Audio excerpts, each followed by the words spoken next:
This episode of Housing for Good is brought to you by listeners and supporters just like you. If you believe in creating safe, stable, and affordable housing for everyone, consider supporting the McPherson Housing Coalition. Your donation helps us provide housing solutions, support services, and hope to those who need it the most. To donate, visit our website, McPhersonHousingCoalition.org. All donations are tax deductible. Thank you.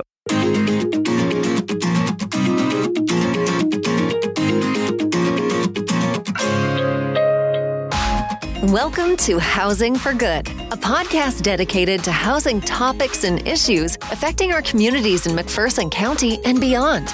With years of experience and expertise, hosts Chris Goodson and Karolyn Moore discuss housing challenges and opportunities with other experts from a variety of housing fields.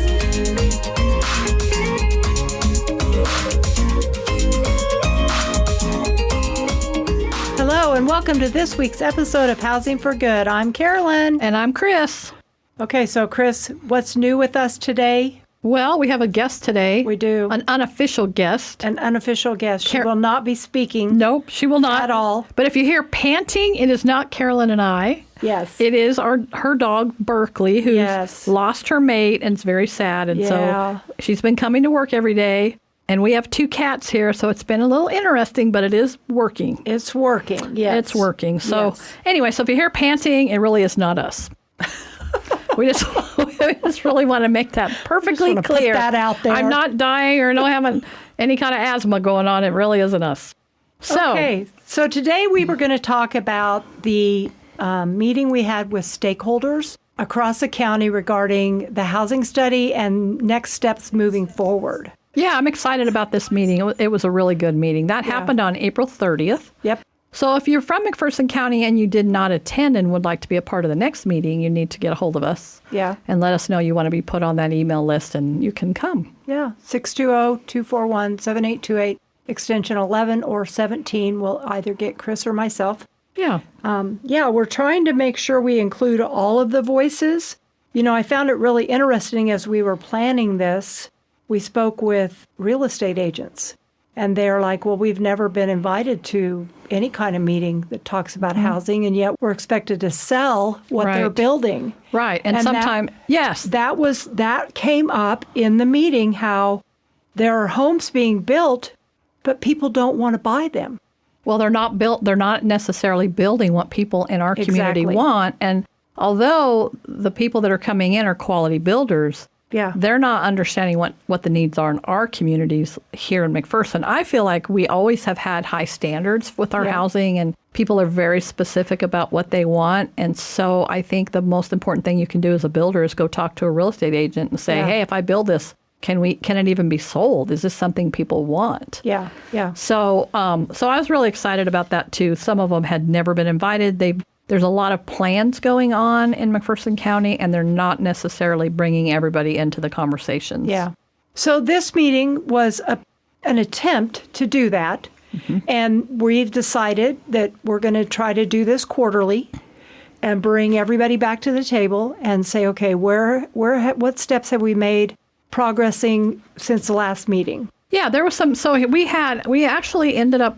It grew. We had this small little meeting planned, and then people were telling other people, which was fine, except we were trying to keep people in groups, and so that got a little challenging. But we ended up having A, B, C, D, E, F. We ended up having 6 groups, and they were very specific to the people that were sitting there. So we had a city, county, planning, zoning table, and a builders, developers, real estate agents, and landlords table.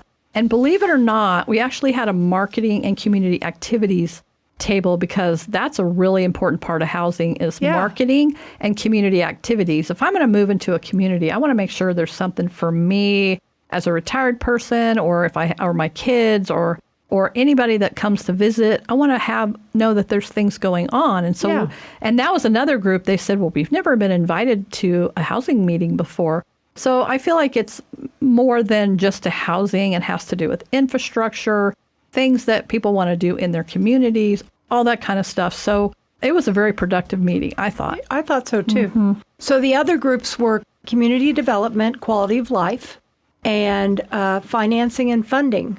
And then we had a community group because, you have to hear from your community. We had listening sessions before we did the housing study. And a lot of times, they'll have community meetings to talk about what's going on, but people don't tend to come to those unless they receive a personal invitation.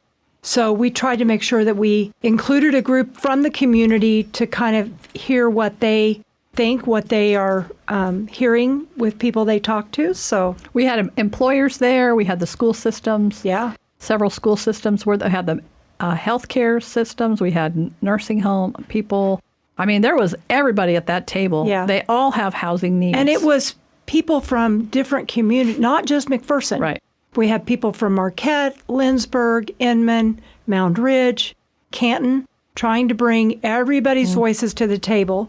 And so I thought it was really interesting. We ask there to be a facilitator at each table, and then we ask somebody to take notes. So that was really interesting to kind of hear, even though I was facilitating conversation. You kind of mingled around and got to hear some of the different comments being made at the different tables. Was there anything that stood out to you?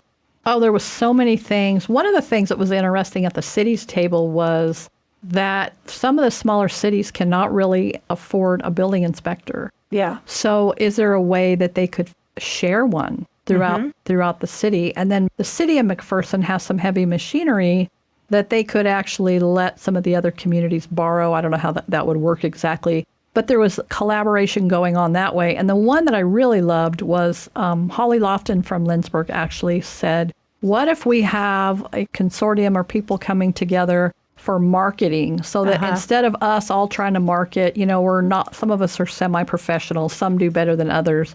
We hire a company to come in here and market everybody, all the small cities in the entire county. Everybody. And so I thought, oh my gosh, that is such a cool idea because it's, we have a lot of cool things. We have Maxwell Game Preserve up by Canton. We have Lindsborg's Swedish community, which they're Little Sweden, USA, I think.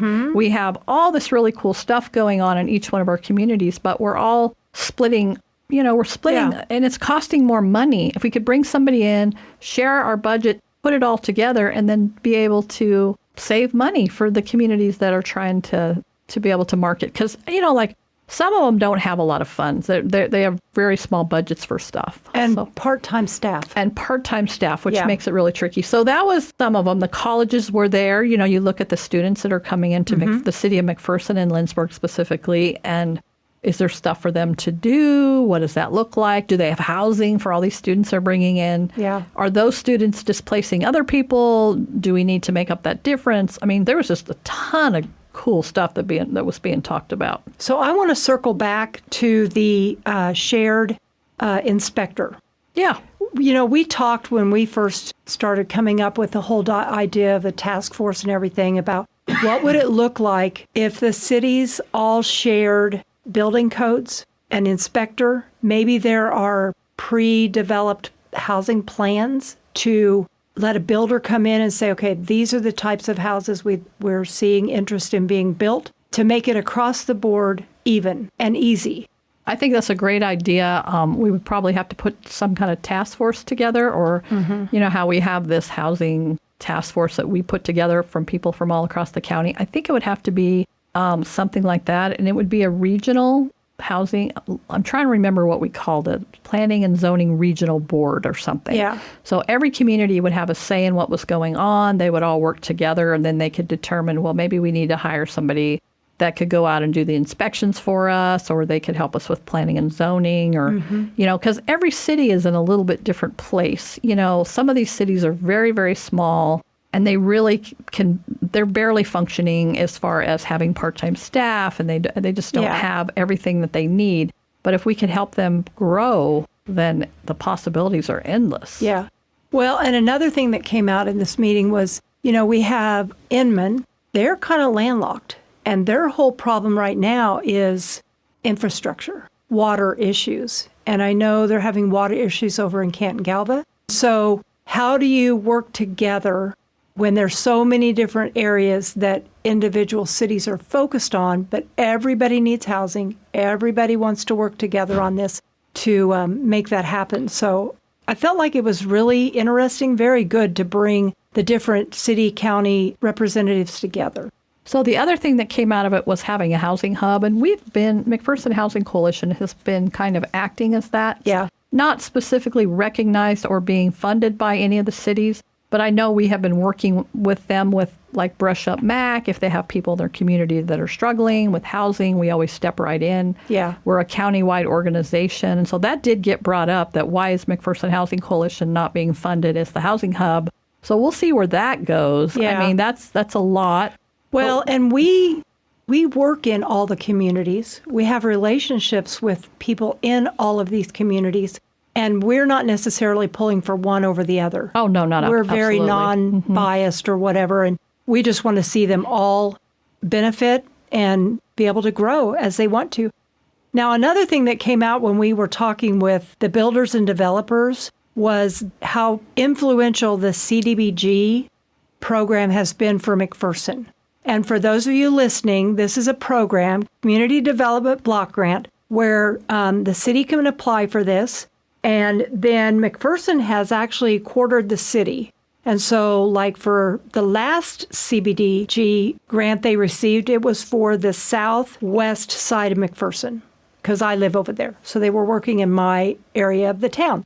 But unfortunately, with the new budget that President Trump is proposing, that particular program would be eliminated. So we should explain a little bit what that CDBG is. Basically what it is, cities can get money to then take low-income homes. Mm-hmm. So not everybody qualifies. You have to be a low-income renter or be a low-income homeowner, and they can help you rehabilitate your home. And the homeowner has to put some money into it? It's a percentage of it. I think if you're a landlord, it's a little bit more than if you're a homeowner. Mm-hmm. But, I mean, they do siding and windows. They can replace a furnace. They can do insulation. So they kind of partner with this with some weatherization. And by doing that, they get the life of that house back up to today's standards. So then that family can live energy efficient. Their windows are not leaking air. Their heating and air bills are more reasonable. So it's a very, very good, important program that they've been able to use. And I'm not sure. I think Inman or Moundridge may have used this before, but I think when they did it, they actually made it available for the whole town. And so when you do that, then you limit yourself because you can only do one area for so many times. So by McPherson doing quadrants, they really had a lot more time that they could move that around. So that was really smart, actually. Well, and it's one of those things that that house could only have it once. Yeah. So, yeah. Anyways, that's a great program, especially for low income. So if you have low income renters and you were able to participate, then the people that lived in the home were really benefited from that work that you were doing on the house. So anyways, and there's a lot of rules that go with that. We won't go into any of those, but I hope that program sticks around because it's a really important tool that communities can use to keep their housing stock in a really good place. So you were in the financing and funding group, Karolyn. Did you learn anything really good in that group that you participated in? Well, I learned that a lot of our banks, they don't really do anything with construction. So they are there to help people that want to buy a home, but there's not as much participation in the actual building of the homes. So how do they finance that? Well, Federal Home Loan Bank, we have a couple of banks that participate with Federal Home Loan Bank, and that is where there's different programs that will help with construction. There's also a first-time home buyer grant. There's the HOPE funding. I'm not exactly sure some of this, what it means, but we need more of a land bank.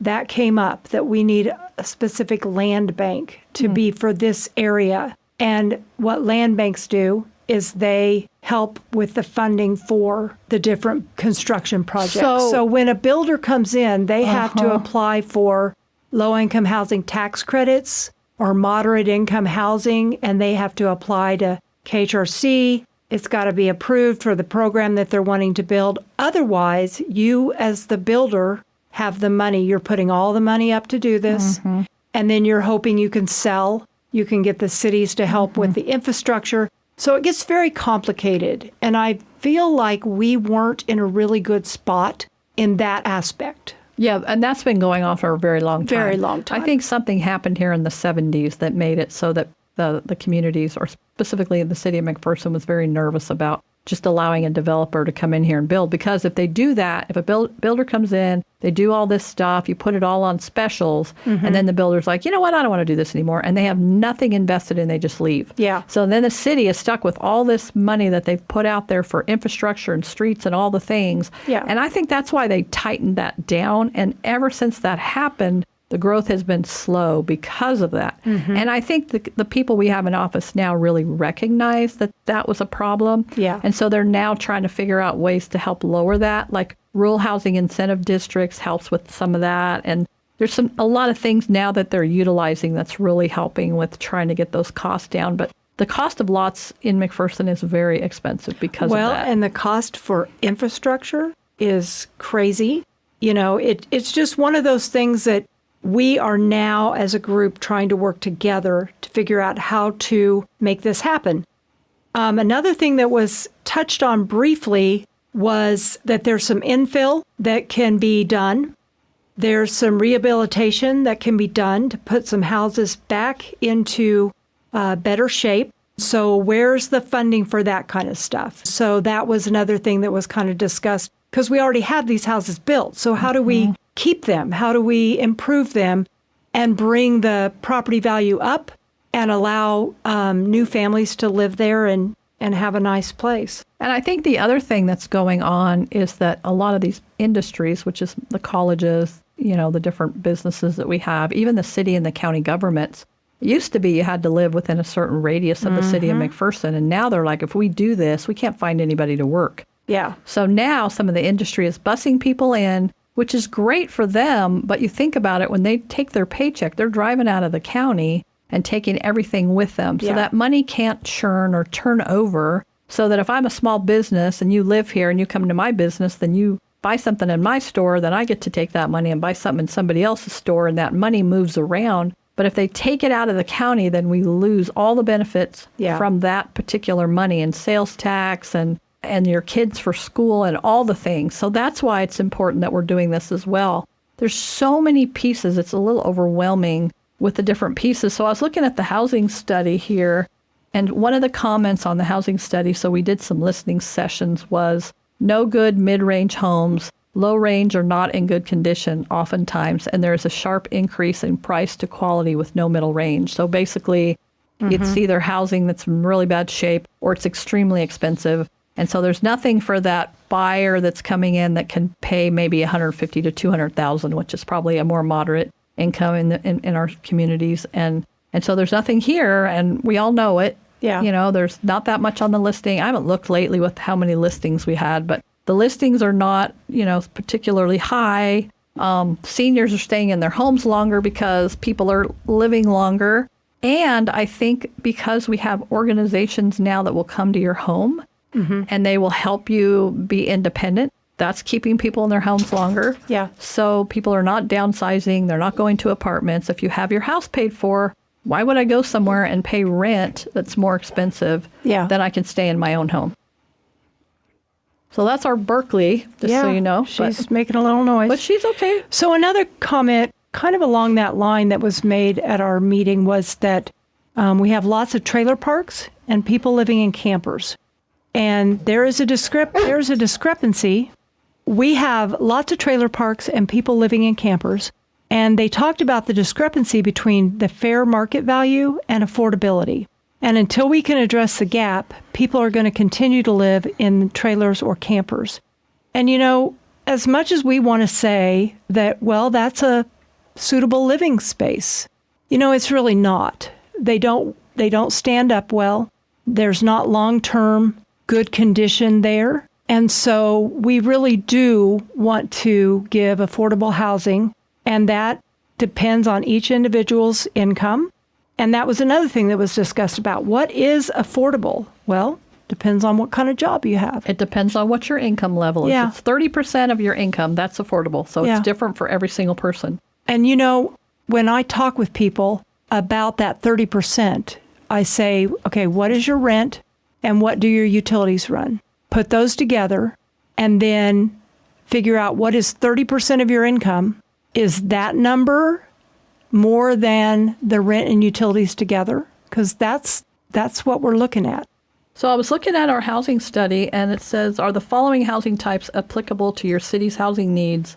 94% said they would like to have a mid-sized 3-bedroom house. 94%, that's a lot. Yeah. And the second highest one is a small 2 or 3-bedroom house, 92%. So those are the two highest types of homes. So people are not necessarily looking for great big homes. They want something reasonably priced, moderately sized. In Salina, they're doing some homes that are around 1,100 square feet. They are located on a slab.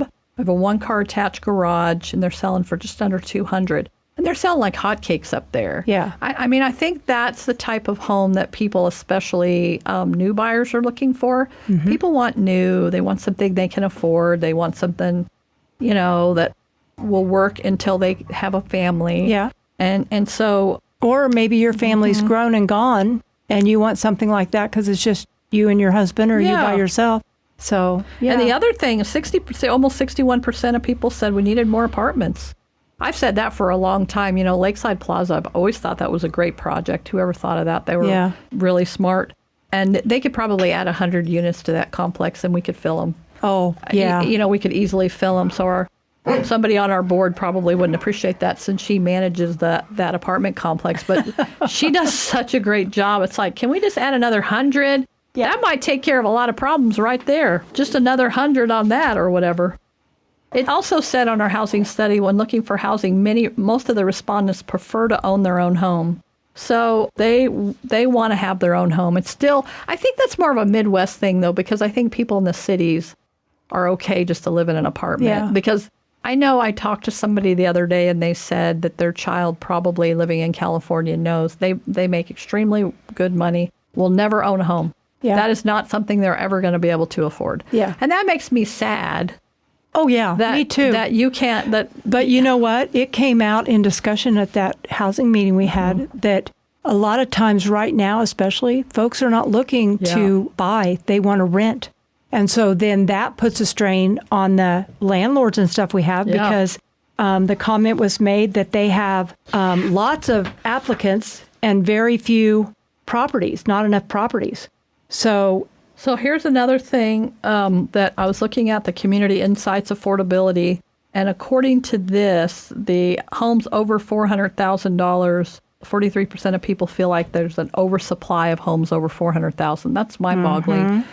And then you look at the under $100,000 and 117%, I don't even sure how that works, but 117% said there's not enough. There's not enough between 100 and 149,999 or under 100,000. Those two categories. So anything under $150,000 is just not enough. Yeah. Well, when the city started doing the moderate income housing and they determined that should be $250,000, I remember thinking to myself, and I think I even said something to you, what moderate income is $250,000? That is crazy to me. Yeah. I don't understand that either. So anyway. I don't get it. I mean, I don't know what maybe the income levels aren't. I mean, I know McPherson County, what is our area medium income? Is it like 70 something? Yeah, somewhere in there. So, I mean, I don't know, if you make $70,000, can you afford a $250,000 house? Seems like a lot to me. Seems like a lot, yeah.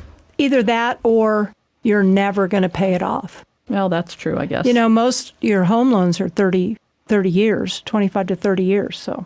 Anyway, so there was a lot of good stuff in this housing study. We're actually going to put a portion of this on our websites. Mm-hmm. And then it's a really big study, so we're going to put the applicable stuff on our website if you want to look at it, if you're really curious about some of the community insights or the ways forward, the way we needed to move this forward. That's all going to be on there. Lots and lots of good data.